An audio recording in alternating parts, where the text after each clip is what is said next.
SEC rules. How do you advise? Carmen, 30 seconds.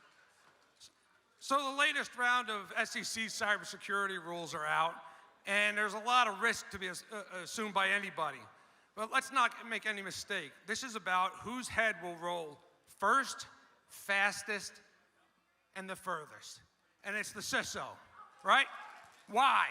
A, the SEC had an opportunity to stipulate more cyber understanding at the board level, and they balked at it. So without that, they can waive off culpability out of some degree of ignorance. The second one is that at the lower level, because there's nothing at the higher, everything's going to flow downhill, and every communication by the CISO will be overanalyzed for any type of vagary. And the third one... I got to cut you off, brother. Sure. Greg, you got 30 seconds. And as you can tell, you don't have more than 30 seconds. Got it.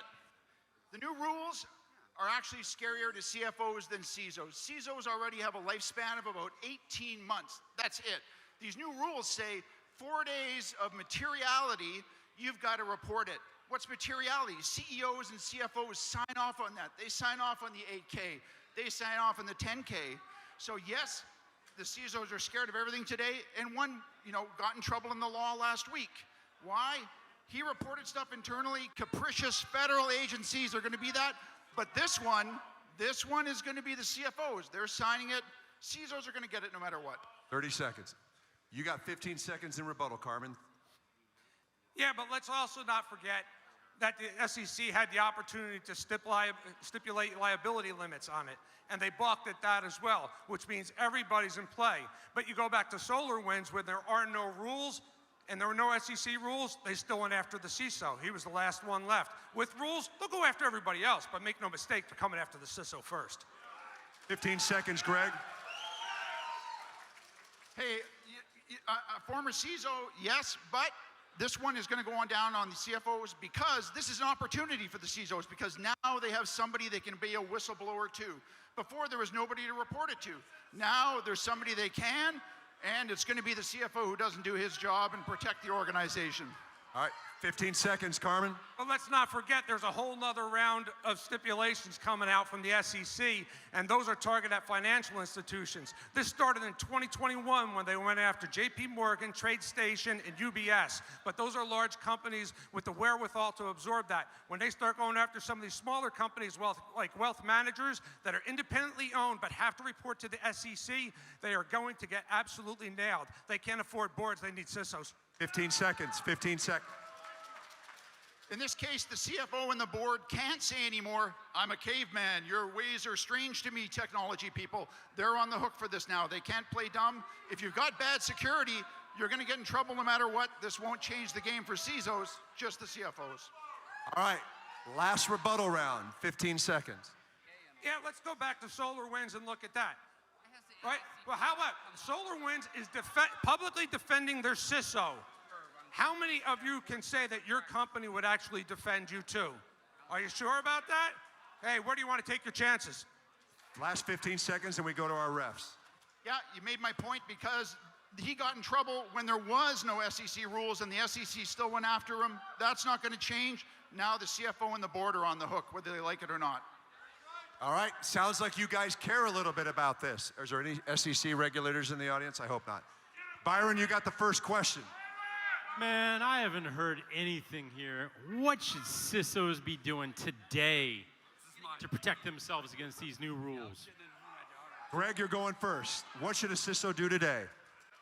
They're still going to report all the bad stuff. Nothing's going to change for these rules, except if they become a whistleblower to the SEC. Now they've got a path, but it's not going to change their job.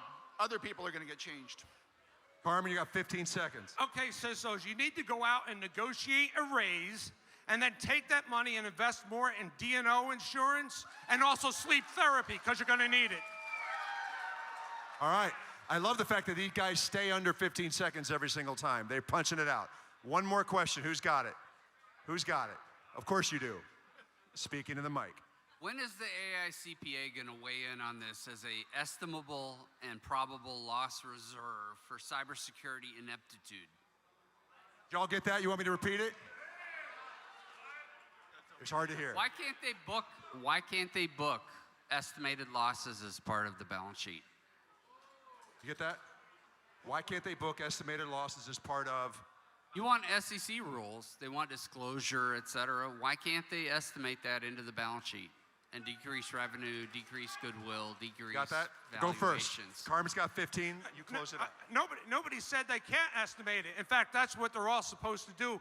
But they and don't. do their homework, right? So, But they don't.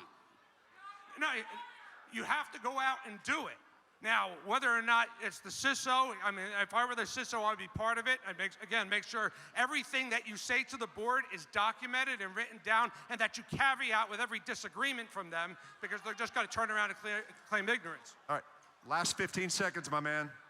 Yeah, I know that it's going to be the CFO because the 10K stuff that the CISO is responsible for, they were merely airy-fairy light, nothing, no details in there. But the stuff that the CFO has to sign, the 8K, they're real specific about. But that's only 12,000 companies. 33 million companies are not subject to these rules. But they don't. I love When it are when they my gonna refs start fight it? with my fighters. You guys are awesome. You're supposed Let's see what to. the audience thinks. Let's see what the audience thinks. They fucking don't. Okay. This was tight. So you guys are going to decide it. We're going to start with Carm. Give it up for Carmine Cicalese.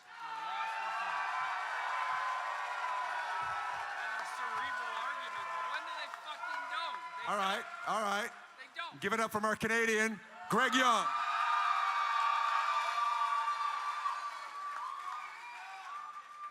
I hear the argument, but they don't.